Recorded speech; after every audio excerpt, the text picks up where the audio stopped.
সর্বশেষ যখন মিজানুর রহমান আল আজহারি হুজুর বাংলাদেশ ছেড়েছিলেন, একটা প্রেক্ষাপট তৈরি হয়েছিল। ওয়াজের মাঠগুলোতে তিনি যখন ওয়াজ করছিলেন, সেখানে তার বিভিন্ন বক্তব্য আওয়ামী লীগ সরকার মনে করত এটা আমাদের বিপক্ষে যাচ্ছে। তিনি কিন্তু নাম নিতেন না, বাট তিনি বলতেন।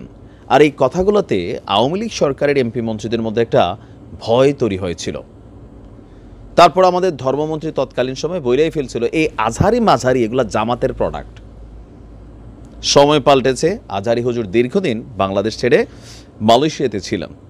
আবার প্রেক্ষাপটের পরিবর্তনে তিনি দেশে এসেছেন, এমনকি বাংলাদেশের বিভিন্ন জেলা জুড়ে তিনি কিছু প্রোগ্রাম করবেন। লক্ষ লক্ষ লোকের সমাগম হয় এক নজর একটু শোনার জন্য।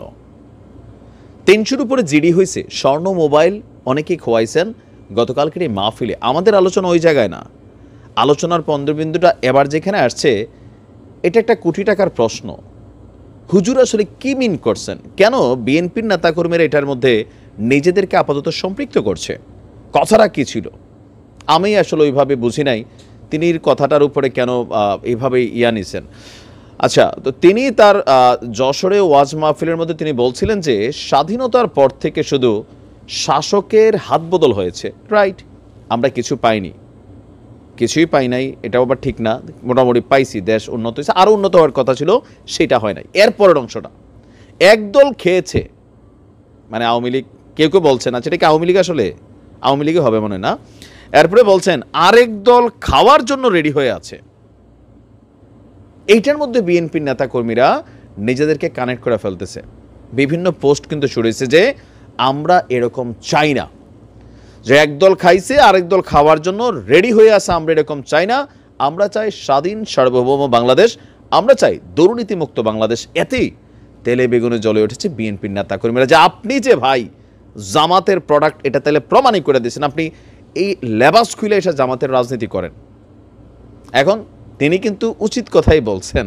এটা বাংলাদেশে আমরা প্রত্যেকটা রাজনৈতিক দলের যারা নেতা আছি, কর্মী আছি, সমর্থক আছি, আমরা শুধু একটা জিনিস স্বীকার করতে চাই না যে দেখো আমার দল যেটা খাইছে এর থেকে তোমার দল তো বেশি খাইছে।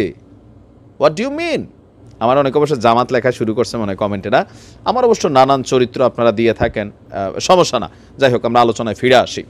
এখন আজহারি হুজুরের এই বক্তব্যকে ঘিরে মিডিয়া প্ল্যাটফর্মে নেতাকর্মীরা ব্যাপক প্রতিবাদ করছেন। কারণ একদল খাইয়া গেছে, এটা আওয়ামী লীগই মেনশন করছেন তিনি, আরেক দল খাওয়ার জন্য রেডি আছে। নিশ্চয়ই তিনি এটা জামাতরে বলেন নাই, কারণ জামাতের নেতারা কিন্তু প্রকাশ্যে চ্যালেঞ্জ দেয় যে তোমাদের নামের পিছনে আয়নাঘর আছে, তোমাদের নামের পিছনে অনেক বড় বড় ফাইল আছে, তোমাদের নামের পিছনে খাম্বা আছে, হ্যাঁ এরকম আছে, হাওয়া ভবন আছে, আমাদের নামের পিছনে কিছু নাই। আমরা অনলি ওয়ান অ্যান্ড অনলি দেশপ্রেমিক সেনাবাহিনী, আর আমরা এই দেশটাকে নিয়ে আমরাই শুধু দেশকে ভালোবাসি। এটা নিয়ে আবার বিএনপির বক্তব্য যে ৭১-এ তুমি কি করছো, ৭১-এ তোমরা কি ভূমিকা রাখছো? বলতেছো এটা আমাদের দাদা পরদাদারা, তো তোমরা কি এটার জন্য মাফ চাইছো? তোমরা তো এটা কাউন্টার করতেছো। মানে যারা বড় বড় বিচক্ষণ ব্যক্তিত্ব তারা আবার এমন প্রশ্ন করে জামাতের আমিরকে কাউন্টার করতে চায়, হ্যাঁ, যে কে রক কাটে মানুষ জানে। ইদানিং দেশে রক কাটাকাটি হচ্ছে। আবার এখন দেখা যাচ্ছে যে অনেক জায়গায় এই দোষ আবার আওয়ামী লীগের কাঁধে মানে আইসা পড়তেছে, যে আগের ছাত্রলীগ এখন এরা আবার জামাত বা ছাত্র শিবিরের সাথে কানেক্ট হয়ে যাচ্ছে। বিএনপির তুলনায় বেশিরভাগ জায়গায় এই জিনিসগুলো আসতেছে। এখন আপনার কি মনে হয় আজহারি হুজুরকে আসলে জামাত ইসলাম করেন? কেউ কেউ বলছেন অবশ্যই তিনি জামাত ইসলামই করেন। সকল অ্যাক্টিভিটিস কিন্তু এটা জামাতের plan A, plan B, plan C থাকে। এই কথাটা কিন্তু সত্য না। আজহারি হুজুর জামাত করে এটা সত্য কিনা জানি না, তবে জামাত ইসলামের রাজনীতিতে ABC প্ল্যান থাকে, যেটা আমাদের আওয়ামী লীগ, বিএনপি বা জাতীয় পার্টির মধ্যে না। আমাদের কথার প্ল্যান বাধ্য মিয়া, এত সময় নাই। এখন বলো মানে কেমনে কি আমারে চিনস এ বেটা, এরকম একটা ডায়লগ আমরা অলওয়েজ রাখি। আর জামাতের কর্মীদের ব্যাপার দেখেন, আসসালামু আলাইকুম, কেমন আছেন প্রিয় শায়ক, হ্যাঁ মাশাআল্লাহ। তো এই যে শব্দগুলোতে মানুষ অনুপ্রাণিত হয়। আমাদের বোনদেরকে দেখলে আমাদের অন্যান্য দলের রাজনৈতিক প্লাবন, হ্যাঁ সেই রকম মোয়াকার এরকম শব্দ ইউজ করে। আর মানে মানুষ বলে আর কি জামাতের ছেলেরা পাশ দিয়ে যাওয়ার সময় হ্যাঁ এরকম এরকম সাইড হয়ে পাশ কাটা দেয়। তো এগুলো দৃশ্যপটে অনেক দৃশ্য কিন্তু আসলে আছে। কেউ কেউ বলে জামাত উপরে খায় না, তলে দিয়ে খায়। জামাত বলে কোন তলে দিয়ে খায় দেখাও ভাই। এখন আপনি কি মনে করেন যে এই বক্তব্যটা আজহারি হুজুরের কতটুকু সঠিক? বক্তব্য তো সঠিক।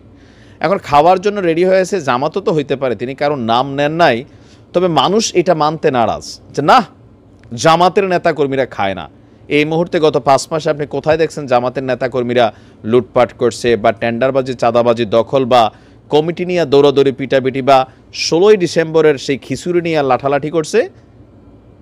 ঐতিহ্যবাহী এলাকা ব্রাহ্মণবাড়িয়াতেও দেখাই দিছে যুবদল বা ছাত্রদলের কারা জানি এরকম লাঠি লাগছে বিশাল। তখন আপনার কি মনে হয় যে আজারি হুজুরের এই বক্তব্য বিএনপি কেন গায়ে লাগাচ্ছে? এটা তো জামাতও গায়ে লাগাইতে পারতো। আর আজারি হুজুরের রাজনৈতিক পরিচয়টা কি? তবে আমারও মনে হয় আর কি যে তিনি আসলে জামাত ইসলামকে প্রমোট করেন, এটা বাস্তবতা। যদিও তিনি তার রাজনীতি নিয়ে প্রকাশ্যে কোনো কিছু বলেন না। আর আমাদের এই দেশে যতগুলা ইসলামিক বক্তা আছেন প্রত্যেকেই কোনো না কোনো দলকে সমর্থন করেন। আজারি হুজুর বলেন না, বাকিরা বলেন, এবং কি তাদের দলকে তারা সরাসরি মাঠে ময়দানে রিপ্রেজেন্ট করেন। তো দেখা যাক। কেউ কেউ বলছেন যে ভাই ওয়াজের মাঠে রাজনীতি নিয়ে কথা বলবেন না, এটা আওয়ামী লীগ বলতো এতদিন।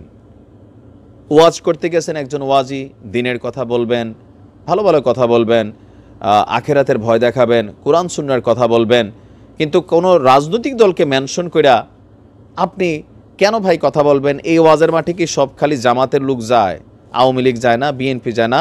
তো অনেকে যায় আজারি হুজুরের বক্তব্য শুনতো, জাতীয় পার্টি তো যায়, যারা আছে অন্যান্য দলের মানুষ যায়, হিন্দুরও যায়। তা আপনি যখন সেখানে পলিটিক্যালি কোনো বক্তব্য দেন, শুধু আজারি হুজুরের ওয়াজ না, তো সেখানে যারা অন্য দলের সমর্থকরা আছেন তারা এটা গায়ে লাগাই ফেলেন। বিভিন্ন জায়গায় কিন্তু উত্তেজনা হয়েছে অতীতে, দেখেন নাই? মাহফিল টাফিল ঠিক আছে, যখনই হয়তো এই জালেম স্বৈরাচারের পরিণতি কি হয়, তখনই কিন্তু হুজুর হুজুর দেখেন ভালো হবে না কিন্তু বলে দিচ্ছে, আমি এগুলো হুমকি দামকিতে ভয় পাই নে। অনেক সময় মারামারি হয়েছে, উত্তাল জনতা আবার এরকম আওয়ামী লীগের নেতারে পায়ের রূপসা স্যান্ডেল উপহার দিয়েছে, প্লিজ টেক ইট, ঢিল মারছে, আমরা আবার এগুলা তালি দিয়া শেয়ার করছি। তো এরকম যদি চলতে থাকে, এরপরে আওয়ামী লীগ সরকার ঠাস করে ওয়াজ বন্ধ করে দিল। কেন? যে তুমি এই ওয়াজের মাঠকে ব্যবহার করে মিজানুর রহমান আজহারি, তুমি তো ভাই সরকারের বিরুদ্ধে একটা জনমত তৈরি করতেছ, তুমি এক কাজ করো, মালয়েশিয়া চলে যাও। পরের দিনের প্রোগ্রাম বন্ধ, হঠাৎ করে হুজুর চলে গেলেন। এত সাহসী, কিন্তু তিনিও এতদিন সত্য কথা বলেন না, এখন যেগুলো তিনি বলছেন ডরায় ডরায়, সবাই ভয় পায়, আওয়ামী লীগের ভয় পায়। তো এটা একটা আওয়ামী লীগের কি বলা হয় যে একটা ব্রুটাল রূপ ছিল, ডরাই তো, এখনও ডরায় শেখ হাসিনারে সবাই। এখন কিন্তু তিনি বলেন যে কিভাবে এই জালেম সরকার এটা সেটা, বিভিন্ন বক্তব্য এখন কিন্তু সামনে আসে। এখন সারা বাংলাদেশের মানুষই তাদের অবস্থান থেকে তাদের অবস্থানগুলো প্রকাশ করছেন। তবে আজারি হুজুর যদি এই ধাঁচে আগাইতে থাকেন, সেই দিন খুব বেশি দূরে না, বিএনপির নেতাকর্মীরা বিভিন্ন জায়গায় তার প্রোগ্রামে বাধা তৈরি করবেন, অথবা ফেসবুকে লেখালেখি শুরু হয়ে গেছে। এই আজারি হুজুরি ঠিক 1 বছর আগে বা 3 বছর আগে যখন বাংলাদেশে ওয়াজ করতেন, তখন তার বিরুদ্ধে ছাত্রলীগ, আওয়ামী লীগ, যুবলীগ কিন্তু লেখালেখি করতো। বিএনপি বলতো, দেখছো আওয়ামী লীগ ইসলাম বিরোধী শক্তি। হুজুরকে খালি ওয়াজ করবে, অন্য কিছু বলবে না? ধর্মের মধ্যে কি রাজনীতি নাই? অবশ্যই আছে। ইসলাম ইজ এ কমপ্লিট লাইফ, হ্যাঁ, জীবন ব্যবস্থা। তো যাই হোক, আপনি কিভাবে দেখছেন কমেন্টে লিখতে পারেন। ভালো থাকুন, আসসালামু আলাইকুম।